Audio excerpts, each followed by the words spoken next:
पसनी port के बारे में हमने पिछले वीडियो में चर्चा की थी, जिसमें बलोचिस्तान को इस बार पाकिस्तान बेचकर आया है अमेरिकन के हाथों। इस वीडियो में हम चर्चा करने वाले हैं उसके जियोपॉलिटिकल कॉन्टेक्स्ट के बारे में। तो आपको समझने की जरूरत है, पसनी पोर्ट अरेबियन सी में यानी कि ग्वादर पोर्ट जो कि चाइना के सीपेक इनिशिएटिव के अंदर आता है, जो कि ऑब्वियसली टर्मिनेट हो चुका है, बट अभी भी वो चाइनीज कंट्रोल्ड है। ग्वादर से मात्र 70 मील दूर है और ईरान बॉर्डर से मात्र 100 मील दूर। ईरान में भारत का चाबार पोर्ट भी है। यहाँ पर अब अमेरिका अगर पसनी पोर्ट बनाता है तो वो एक यहाँ पर स्ट्रेटेजिक प्लेयर बन जाता है।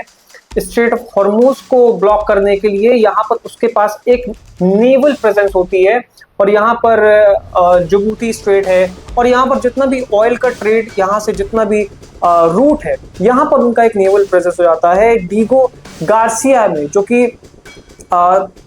अरेबियन सी में इनका एक और पोर्ट है, इंडियन ओशन में एक और पोर्ट है, तो ये उनको कनेक्ट करता है। और मैरीटाइम इन्फ्लुएंस बढ़ाने के लिए, अपनी स्ट्रेटेजिक स्ट्रेंथ को बढ़ाने के लिए पसनी पोर्ट अमेरिका के लिए यहाँ पर बेहद इंपॉर्टेंट रहता है। साथ ही पसनी पोर्ट जहाँ पर वो बनाने वाले हैं, अगर आप वहाँ से देखेंगे तो उनके लिए यहाँ से ज़रूरत पड़ने पर ईरान पर अटैक करना भी आसान हो जाता है।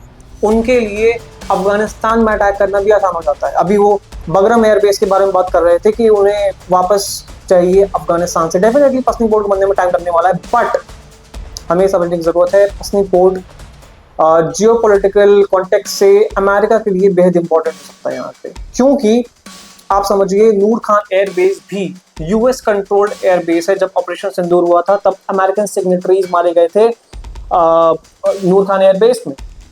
तो अब पसनी पोर्ट ना सिर्फ कमर्शियल ट्रेड के लिए यूज होगा, जब अमेरिका $1.2 बिलियन इन्वेस्ट करेगा और उस पोर्ट को डीप सी पोर्ट बनाएगा, ना सिर्फ रेयर अर्थ मिनरल्स को, जो कि कौड़ियों के भाव अमेरिका खरीदने वाला है पाकिस्तान से, बलोचिस्तान के मिनरल्स ना सिर्फ वो उसको कौड़ियों के भाव खरीदेगा, बल्कि वहां पर वो नेवल बेस बनाएगा जिससे वो एक की प्लेयर बन सके इस पूरे रीजन में, अरेबियन सी के रीजन में, और उसका रीजनल इन्फ्लुएंस बढ़ सके। साथ ही ईरान, अफगानिस्तान, चाइना और यहाँ इंडिया भी है, तो इन पर रिकॉनेजेंस के लिए अमेरिका यहाँ पर आता है, तो उनका जो मैरीटाइम इन्फ्लुएंस, जो नेवल इन्फ्लुएंस बढ़ने वाला है, वो इन सभी देशों के लिए एक खतरे की घंटी है। और हमें ये समझने की ज़रूरत है कि हमारी पेरिफेरी में अगर अमेरिका घुसता है तो ये कुछ ना कुछ उधम काटेगा।